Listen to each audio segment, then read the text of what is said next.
दोस्तों, अगर आपने 5 मंत्र सीख लिए तो आपका जीवन इसी क्षण बदल जाएगा। ये 5 मिनट आपकी ज़िंदगी बदल सकते हैं, तो आप वीडियो को पूरा देखना।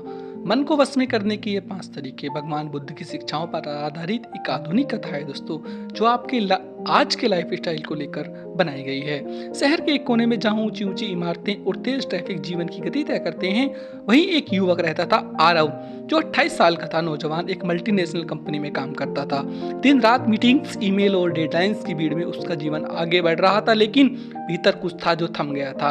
एक शाम जब ऑफिस से लौटते समय उसने अचानक गाड़ी रोकी, तो खड़े होकर उसने पूछा, क्या मैं वाकई खुश हूँ? और यहाँ से शुरू हुआ आंतरिक सफर, स्वयं को समझने और मन को जीतने की ओर। पहला मंत्र, साक्षी बनो, शिकारी नहीं। आरव ने नोटिस किया कि हर छोटी बात पर उसका मूड बिगड़ जाता था। कोई ईमेल लेट आया तो चिड़चिड़ा हो गया, कोई मीटिंग कैंसिल हुई तो हताश हो गया।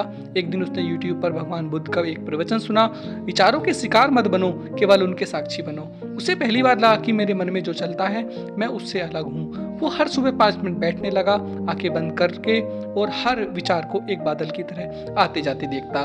धीरे धीरे उसे अनुभव होने लगा कि भावनाएं स्थायी नहीं होती, लेकिन उन्हें पकड़ने से हम स्थायी रूप से दुखी हो जाते हैं। दोस्तों, दूसरा मंत्र, इच्छा की भूख को पहचानो। आरव का अगला लक्ष्य था नया फोन लेना, वो वाला जो मार्केट में अभी लॉन्च हुआ था।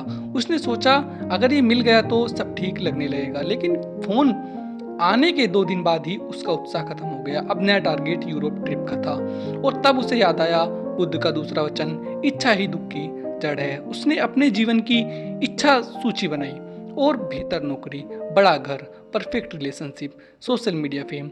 वो चौंक गया, क्योंकि उसमें से कोई भी इच्छा पूरी होने पर उसे स्थायी शांति नहीं मिली थी। अब उसने कृतज्ञता की डायरी शुरू की।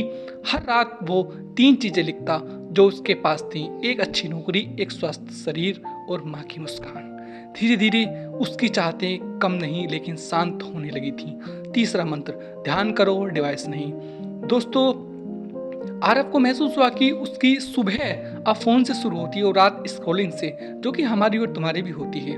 उसने एक प्रयोग किया, सुबह उठते ही 15 मिनट मोबाइल बंद कर लिया और बस बैठ गया, आंखें बंद, गहरी सांसों के साथ। पहले कुछ दिन बेचैनी हुई, लेकिन फिर कुछ और ही हुआ।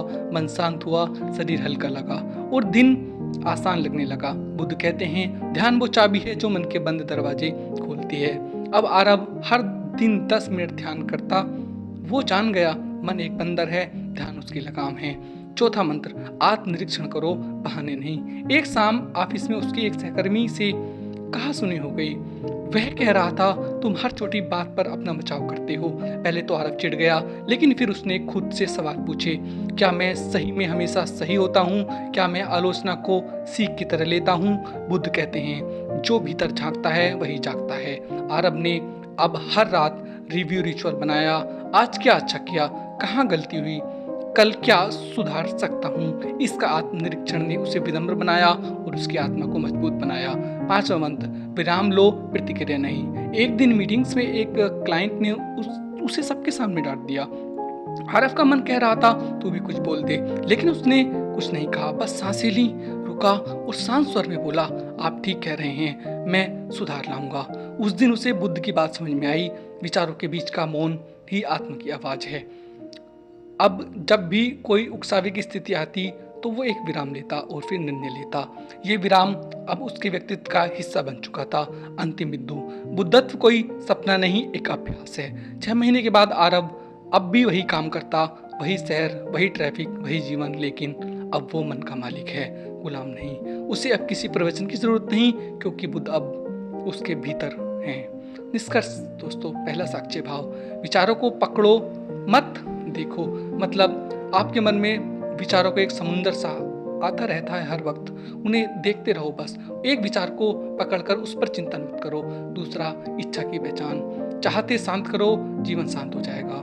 मतलब दोस्तों, कर्म करते रहो, मेहनत करते रहो, ये नहीं कि इतनी बड़ी बड़ी इच्छा पाल ली कर कुछ रही नहीं हो। तीसरा, ध्यान, मोबाइल नहीं, खुद से जुड़ो।